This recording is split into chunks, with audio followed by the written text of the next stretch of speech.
Lagi nilang problema ng maraming tao, walang pera o kulang ang pera. Kahit pa nga mga relihiyoso, kahit pa nga mga banal, laging may mga issue ng pera-pera. Ang pag-aaral natin ngayon, paano magkakaroon ng kapayapaan dahil merong namang sapat, halimbawa, na mga pangtusto sa pangangailangan. Paano magkapera?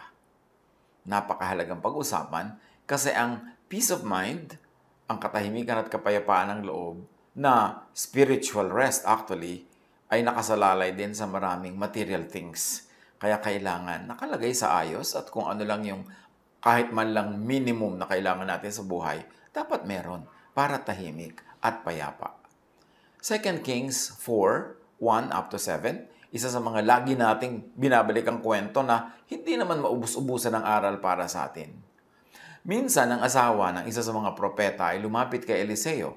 Sinabi niya, "Hindi po kaila sa inyo na ang asawa ko ay namuhay ng may takot kay Yahweh hanggang sa mamatay.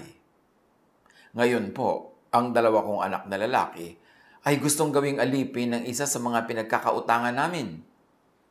Ano ang maitutulong ko sa iyo?" Tanong ni Eliseo. "Ano bang meron ka sa bahay mo?" Malaki ang problema ng babae. May utang na iniwan ng kanyang namatay na asawa na propeta pa man din. At ang kanyang dalawang anak na bata pang lalaki ay kukuhanin ng pinagkakautangan nila, gagawing alipin. Kasi ng batas nila noon, pwedeng pambayad sa utang ang anak. Kaya sabi naman niya sa kanyang propeta na siyang amo, siyang leader, siyang teacher ng kanyang namatay na asawa, "Eto po, alam niyo naman na ang aking asawa maka-Diyos. Pero ang dami naming utang at ang mga anak ko magiging slaves pa." So, nagpapatulong siya actually. So, sabi ni Eliseo, "Ano bang maitutulong ko sa iyo? At kasunod nun, ano ba ang meron ka sa bahay mo?" Kasi baka biglang isingit ng babae, "Ano po bang meron kayo sa bahay niyo? Kailangan ko yun." So, sinabi agad ng propeta, "Ano bang maitutulong ko sa iyo? Ano ba ang meron ka sa sarili mong pamamahay?" "Wala po, maliban sa isang boteng langis," sagot niya, na parang sinasabi niyang, ano na yun? Baliwala naman, isang boteng langis lang. Sinabi ni Eliseo, "Puntahan mo ang iyong mga kapitbahay at humiram ka ng mga lalagyan ng langis hanggat mayroon kang mahihiram. Pagkatapos magkulong kayo mag-iina sa inyong bahay at lahat ng lalagyang nahiram mo'y punuin mo ng langis na nasa bahay mo. Itabi mo na ang mga napuno na." So, ang tulong na sinabi ni Eliseo sa kanya ay hindi pera, hindi bagay, kundi idea. Isang ideya. At sabi niya, "Ito yung ideya na itutulong ko sa iyo. Hindi ko pera, kundi ano bang meron ka sa bahay mo at itong gagawin mo. Manghiram ka ng maraming empty jars, mga sisidlan ng langis sa mga kapitbahay mo. Dalin mo sa iyong bahay at yung langis mo, isalin mo sa mga jars na yon. Punuin mo lahat ang mga jars na yon." So, ang tanong ay, paano naman magkakasya yung konti niyang langis sa maraming empty jars? Kaya dyan nga papasok yung ganda ng kwentong ito. At sa pagpapatuloy ng kwento, pag napuno mo na ang mga lalagyan na yan, di syempre, may langis ka na. Umuwi na nga ang babae at pagdating sa bahay, ay nagkulog silang mag-iina. At isa-isang pinuno ng langis ang mga lalagyan habang ang mga ito'y dinadala sa kanya ng kanyang mga anak. So, hindi na uubos yung langis na galing sa kanyang original na lalagyan, bagamat konti lang ito. Kaya napuno niya ng napuno yung mga lalagyang nahiram nila sa kanilang mga kapitbahay. Hindi alam ng ina na puno ng lahat, kaya sinabi niya, "Abutan pa ninyo ako ng lalagyan." "Puno na pong lahat," sagot ng kanyang anak. At tumigil na ang pagdaloy ng langis. So, ang dami na nila ngayong langis. Punong-puno ang lahat ng lalagyang hiniram nila sa mga kapitbahay.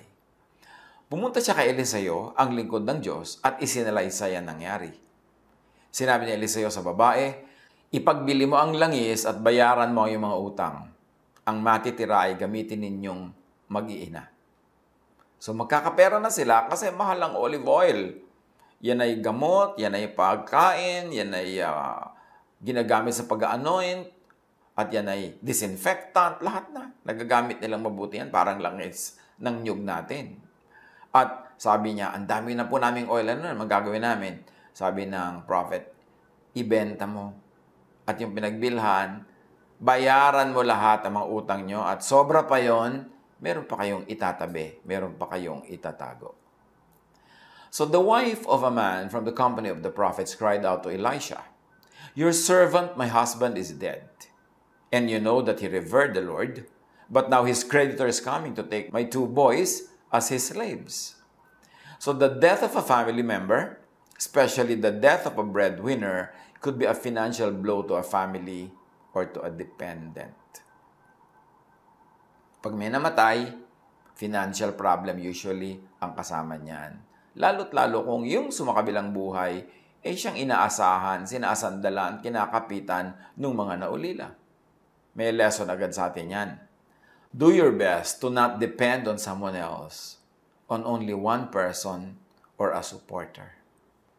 Hanggat kaya, habang kaya, huwag umasa sa iba. Kahit yung iba na yon ay tatay, nanay, kapatid, anak, asawa, pinsan, kaibigan, do your best to earn your own money. Do your best to have your own trade para hindi ka aasa dahil pag namatay siya, paano ka ngayon? Lalong-lalo kung wala naman kayong mga insurance, wala kayong mga kabuhayan, paano na ako nakaasa ka lang? Nakakapagtaka yung marami, tahimik na tahimik ang buhay nilang umaasa lang sa isang tao naghahanap buhay. Hindi ba lang nila iisip, paano pagka biglang kinuha ng mga anghel tong aking inaasahan? Anong kakainin ko? Huwag umasa hanggat pwede. 1 Thessalonians 4:11-12. Make it your own ambition to lead a quiet life.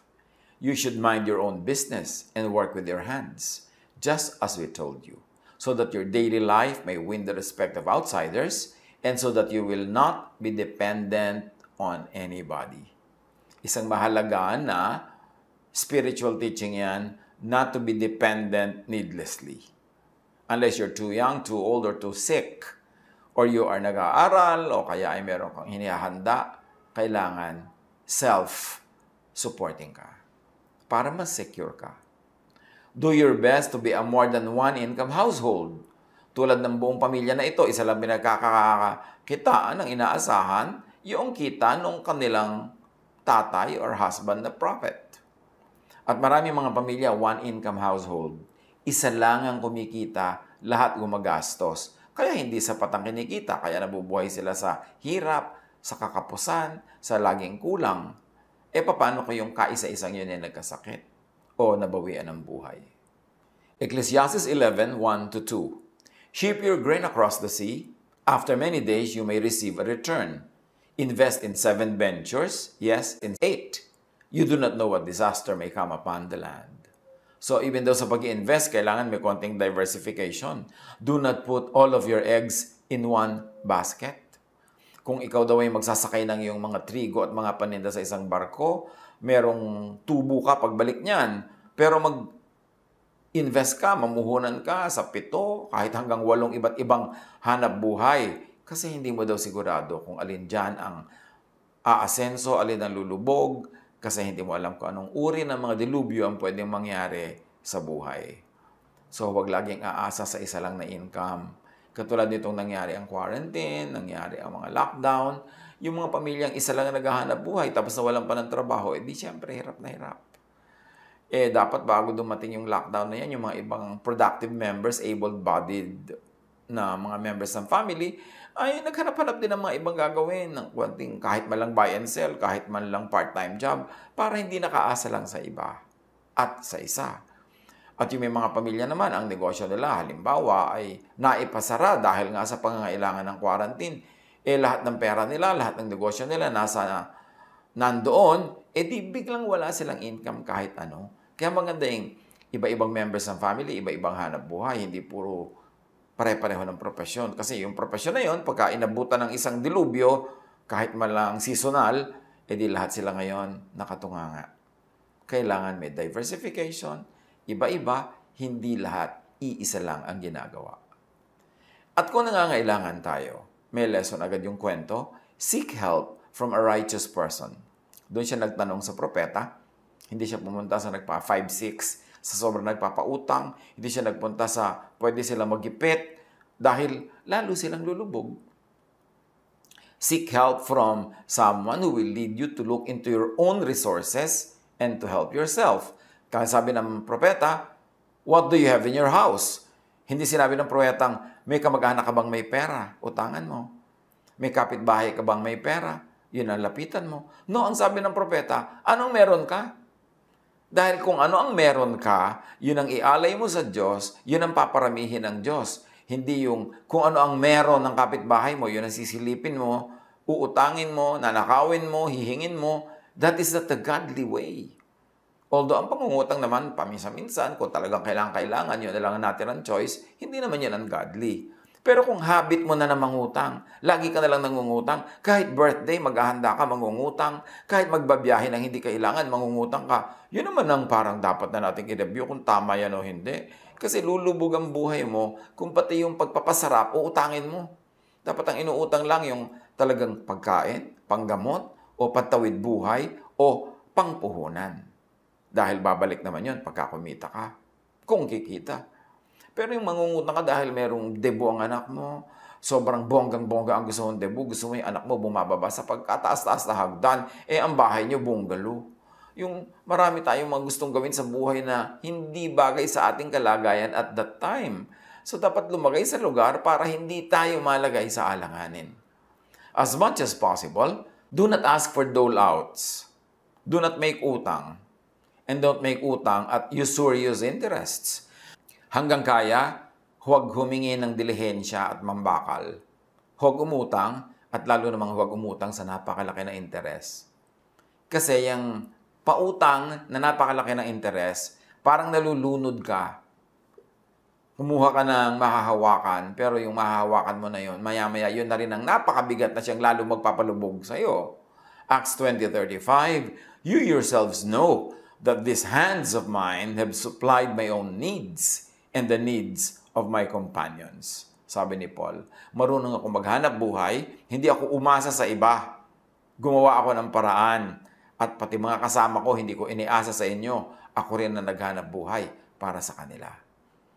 Hindi ako humihingi, ako pa yung nagbibigay. Sabi na doon si Paul. 1 Corinthians 4:12, we work hard with our own hands.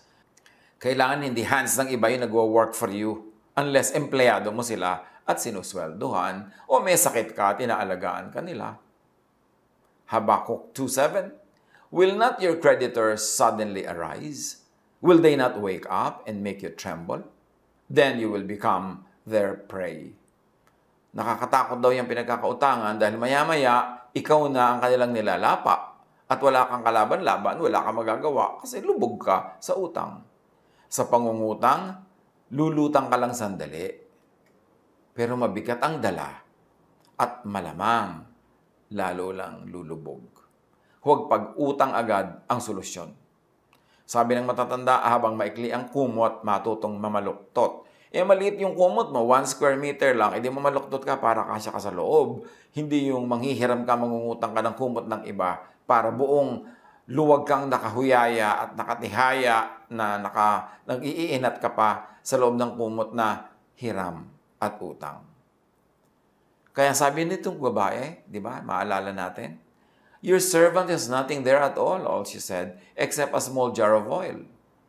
Lesson, do not belittle your resources. Do not say, walang-wala ka. Kasi pag sinasabi mo yan, yan talaga ang mangyayari. At yan ang magpaulit-ulit sa buhay mo. Yung walang-wala ako, ang hirap ng buhay, ang hirap kumita, ang hirap maghanap buhay. Well, totoo namang mahirap mangyari yung mga ganong bagay. Pero huwag nang laging sabihin. Kasi ang prayer natin ay katulad din ng mga sinasabi natin na hindi prayer. Kasi lahat ng iniisip at sinasabi natin, ang totoo lang ay prayer yun. So pag sinasabi mong walang-wala ako, ang hirap-hirap mabuhay, ang hirap-hirap maghanap buhay, kapos na kapos kami, parang sinasabi mo nang yun ang gusto mong ibigay sa'yo ng langit. At pag paulit-ulit ka, ibibigay nga yan sa'yo. John 6:9, here is a boy with 5 small barley loaves and 2 small fish.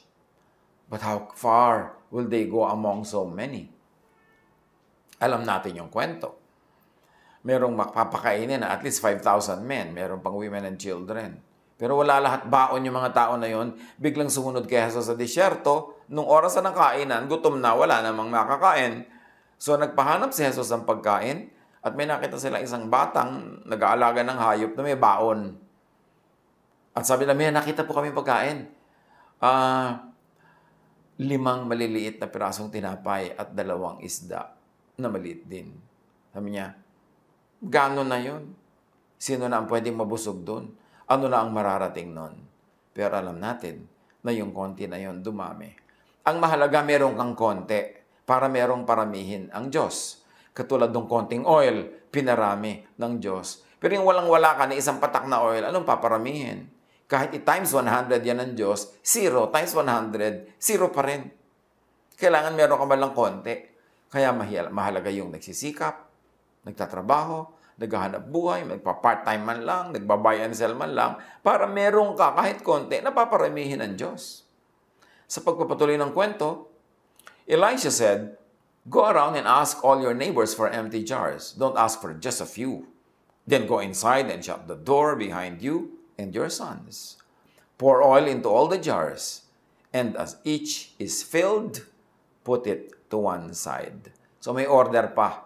Nasa kanan niya halimbawang bahagi yung mga walang laman, yung nasasalina na, nasa kaliwang bahagi na, ayos-ayos, walang kalituhan, nakapila yung mga empty jars, ready-ready na nalagyan ng oil. She left him and shut the door behind her and her sons.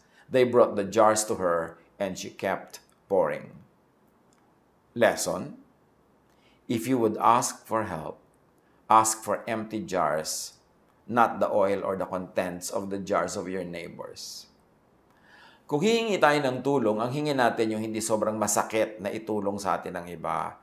Huwag naman yung nagdusa na sila dahil tayo tinulungan. Huwag naman yung sobra na sila na sacrifice. Empty jars lang ang hiramin. Huwag yung oil sa loob ng jars nila.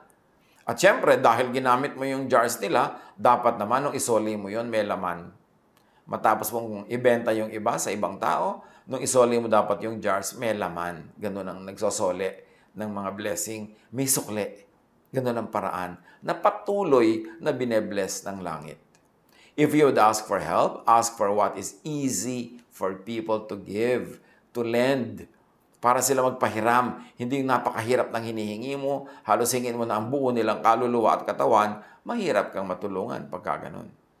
Kaya tiyakin din natin na tayo naman may mga little of this, little of that, little of this, little of that, para pag humingi tayo sa kapwa o humiram tayo, konti na lang yung kailangan at konti na lang yung kulang. Hindi yung mula 0 hanggang 20, hihiramin mo lahat dahil wala ka nga. Kaya mahalaga sa tao, pag good ang days, pag healthy, pag may pagkakataon, kumita. Para kung kailangan mo ng kung ano man, manghihiram ka o mangungutang o hihingi sa kapwa, konti na lang kasi meron ka namang meron na natira sa sarili mo sa pagsisikap mo. At mahalaga, tulad ng nakita natin sa kwento, involve your family. Involve the stakeholders in problem solving, in production. Hindi sinabi ng babae na, bata pa po ang mga anak ko, baby pa, hindi ko pa sila mauutusan, hindi pa siya pwedeng tumulong sa akin. Tulad ng ginagawa ng maraming pamilya ngayon, sobrang mga baby na mga anak. Tuloy yung mga anak, wala man lang silang alam na trabaho, wala silang alam na hanap buhay, walang skill, walang marketable skills, walang useful skills. So paano na pag namatay yung ganong tatay? Ano yung kakain ng alikabok? Dahil walang alam na gawin. Sa pagpapatuloy ng kwento, when all the jars were full, she said to her son, "Bring me another one." But he replied, "There is not a jar left." Then the oil stopped flowing. O mahalagang lesson, maximize your resources, maximize your effort. Dapat nung oras ng panghihiram, todo-todong effort na sila sa panghihiram. Kasi nung nagsimula ng dumaloy ang langis, hindi na yung titigil hanggang hindi ubos yung lalagyan. Napuno lahat ang empty jars. Kung 3 pa lang yung nakolekta nila, tumigil na yun sa 3. So dapat mayroong preparation. Ano man ang gagawin natin, mayroong stage of preparation yan. Para habang ginagawa na natin, tuloy-tuloy na yung ginagawa. Hindi na tayo maaabala ng pagtigil, paghahanap ng kailangan, at mga ganon. Ecclesiastes 9:10, whatever your hand finds to do, do it with all your might. Hindi might ng iba, your might. For in the realm of the dead, where you are going, there is neither working, nor planning, nor knowledge, nor wisdom. So habang may panahon, may lakas, gawin na ang lahat in the best possible way kasi hindi ka laging malakas, hindi ka laging buhay, hindi ka laging may pagkakataon. Prepare everything beforehand. Be organized to maximize fruitfulness. Proverbs 24:27. Put your outdoor work in order and get your fields ready. After that, build your house. So huwag mong unahin yung pagpapagawa ng bahay. Unahin mo muna yung hanap buhay. Marami sa ating mga kababayan nagkaroon na ng pagkakataon, nagkaroon na ng trabaho abroad, nagkaroon na ng kita. Pag magkaroon ng pera, ang uunahin agad, magkabahay, magkakotse, magkagamit, lahat yun expense. Tapos mamaya, wala na uli silang trabaho abroad, wala na namang hanap buhay, walang negosyo, o nabebenta lang yung bahay, nasa sanglay ang alahas, nabebenta yung kotse. Ang dapat unahin, pag may pera, hindi consumption. Gawin itong puhunan para sa production. Para pag nagsisimula ng umadaring production mo, yung pera mo gugulong na ng gugulong, gumagawa ng tubo habang umaandar, ang gastusin mo yung tubo, huwag mong gastusin yung puhunan. Nagkaroon ka ng tindahan, ang gagastusin mo lang sa personal na gastos, yung tubo, hindi yung buong benta maghapon. Kasi mamamalengke ka kinabukasan, pampalit sa mga nabenta mo mga paninda, ginastos mo na, di wala ka ng pambili ng tinda. Mauubos ang tinda mo, palit ng benta mo, hanggang magsara ang tindahan. Dapat discipline. And we should take note, God gives and sets limits. Tulad nun, nagbigay ang Panginoon ng pagkakataon na sila ay magkaroon maraming oil, pero may limit na ibinigay ang Diyos, yung dami ng mahihiram nilang empty jars. Kung maraming jars, maraming oil. Kung konti lang ang jars, konti lang ang oil. Kaya mahalaga yung preparation nila ng hiram bago nagsimulang magbuhos, magsalin. Ecclesiastes 4:8, there was a man all alone. He had neither son nor brother. There was no end to his toil, yet his eyes were not content with his wealth. For whom am I toiling, he asked, and why am I depriving myself of enjoyment? This too is meaningless, a miserable business. So dapat ang pagsisikap din ng tao may hangganan. Kahit na kumikita ka ng marami, may hangganan din yan para ma-enjoy mo naman yung kinita mo. Hindi hanggang mamatay ka na, hindi ka na tumigil kakikita, hindi mo na-enjoy ang kinita mo. So meron ka rin dapat limit sa pagtatrabaho, limit sa extent, sa length, sa depth ng work para may time ka to enjoy the fruit of your work. Numbers 8:25-26. But the age of 50, they must retire from their regular service and work no longer. They may assist their brothers in performing their duties at the tent of meeting, but they themselves must not do the work. This then is how you are to assign the responsibilities of the Levites. So pati yung mga Levites, mga priestly classes, meron silang retirement age. At sa panahon nila noon, 50. For whatever reason, hindi naman natin kailangang kopyahin yun, pero noon, ang mahalaga, may limit din ang active work. Nilalagyan natin na hangganan ng lahat para habang kailangan natin at kaya natin, todo tayo magtrabaho, pero merong araw at may oras at merong season ng pahinga. Know when to stop. Isang lesson yan dito sa istorya ng mga langis na ito. Nung wala nang lalagyan, tumigil na ang langis at hindi na nila pinilit, tumigil na rin sila. Sa buhay, kahit productive ang ginagawa natin, do not overextend yourself, your helpers, or your team, or your project. Maganda man ang project, may panahon na tama na. Kahit ang ganda-ganda ng kita mo abroad, may panahon na tama na, uwi na. Kahit na napakarami mo pang bunga na pwedeng magawa, tama na, mag-enjoy ka naman o magpahinga ka naman. Do not be greedy. Proverbs 13:11, dishonest money dwindles away, but whoever gathers money little by little makes it grow. In Ecclesiastes 5:10, whoever loves money never has enough. Whoever loves wealth is never satisfied with their income. So don't be a lover of money. Be a producer of money, be a maker of money, be a spender of money, be a giver of money, but do not be a lover of money. Put your money to work. Do not work for your money.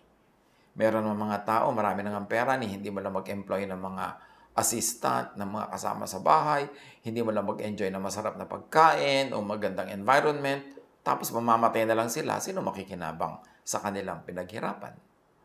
1 Timothy 6:10, for the love of money is a root of all kinds of evil. Some people, eager for money, have wandered from the faith and pierced themselves with many griefs. So yung kwento, malapit na tayo sa ending. She went and told the man of God, and he said, go, sell the oil and pay your debts. You and your sons can live on what is left. Ganun na lang karami ang oil na dumaloy mula sa konti nilang oil sa kanilang maliit na sisidlan into so many bigger and empty jars na pwede na nilang ibenta yung mga oil na yun, mababayaran na lahat ng utang, hindi na magiging slave ang anak, at may natira pang marami para ikabuhay nila sa mahabang panahon. Lesson? Yung babae, matapos dumating yung oil sa buhay niya, ang daming kabuhayan, report to your benefactor. Nag-report siya sa propeta. Yung iba dyan, hindi na babalik sa prophet, may oil na eh. Ibebenta na, maglulustay na, mag-e-enjoy na. Pero siya bumalik. At sinabi pa niya, nangyari po ang inyong ipinagagawa. And so the prophet gave her another instruction. Sell, pay, and then keep the rest. So, report to your benefactor. Kung ano mang benefactor yan, sino man siya, lagi kayo mag-report. Ikwento nyo nangyayari sa buhay nyo. Meron dyan, mangungutang sila ng puhunan. Pero pag nabigyan mo na at napautang mo na at kumikita na, hindi mo na mabalitaan. Wala nang kakwento-kwento. Mababalitaan mo na lang yan. Pagka nalugi na uli, gutom na naman, wala na naman pera, yun, babalikan ka. Huwag kayong babalik lang sa taong tumutulong sa inyo tuwing nangangailangan kayo. Na pag dumarating yung mukha mo, may nakadrawing na penge. Pengeng pera, pengeng ganito, pengeng ganon. Dapat dumarating ka naman doon sa nagpapahiram sa'yo, nagbibigay sa'yo, tumutulong sa'yo, na ang nakadrawing sa iyong mukha ay thank you. O heto ang sukli. Dinalang kita ng oil. Dinalang kita ng regalo. Salamat sa pagtulong mo. Hindi yung laging tuwing darating tayo, pag lang mukhang Biyernes Santo yung mukha mo dahil meron ka pangangailangan. Pero pag mukhang Pasko, wala, hindi ka makita. Solo mo lang yung saya. Pagdusa, nandun ka na naman sa taong tumutulong sa'yo. Kakasawaan ka niyan. And later on, wala ka nang mahihinging tulong kahit kailangan mo pa. So, report to your benefactor, thank your benefactor, and then seek more and seek updated guidance from an effective mentor. Pagka na-bless na tayo, lalo tayong humanap ng magandang payo. Pag hindi tayo blessed, pag kulang ang blessing, kailangan natin ng magandang payo. Pero pag maganda na ang nangyayari sa buhay natin, mas kailangan natin ng matinong payo kasi pwedeng-pwede tayong malasing at malito. Isaiah 55:2, why spend money on what is not bread, and your labor on what does not satisfy? Listen to me, and eat what is good, and you will delight in the richest of fare. Huwag daw magsayang ng pera sa hindi naman nakakapakinabangan talaga, sa hindi magandang paglagyan ng pera. Huwag magsayang ng pagod sa hindi naman nagbibigay ng tunay na kasiyahan. Makinig para mag-enjoy sa blessings. Tanong ng marami, araw-araw, lagi-lagi, paano magkapera? Hanggang kaya, huwag manghingi.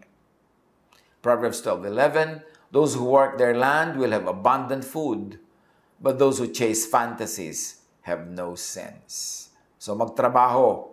Proverbs 14:23, all hard work brings a profit, but mere talk leads only to poverty. Kailangan magtrabaho, magsikap, may diskarte, may talent, may prayer, para tayo ay magkaroon ng kailangan natin sa buhay. Paano magkapera?